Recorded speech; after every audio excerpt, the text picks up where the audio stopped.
Hello friends, আমি বৌশালী আবার চলে এসেছি আপনাদের কাছে একটা নতুন ভিডিও নিয়ে। তার নাম হচ্ছে বেলুন বাড়ি। আর যিনি কবিতাটা লিখেছেন তার নাম হচ্ছে শঙ্খ ঘোষ। এবার আমি কবিতাটি বলাটা শুরু করব। তোমরা সবাই মাটির মানুষ, আমার আছে বেলুন বাড়ি। সেই বেলুনে সমস্ত দিন শূন্যে ভেসে দিচ্ছি পারি। তোমরা দেখো মাথার ওপর কেমন করে মেঘ চলে যায়, উপর থেকে সেই মেঘকে দেখছি আমার পায়ের তলায়। একটা দেশে তোমরা বাঁধা, আমার দেশ তো হাজার হাজার। এমনি আমার বেলুন বাড়ি, কোনো সীমানা থাকে না যার।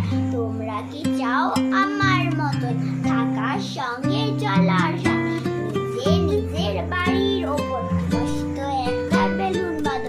গাইস, আমি আবার চলে আসছি, আবার দেখা হবে পরের ভিডিওতে।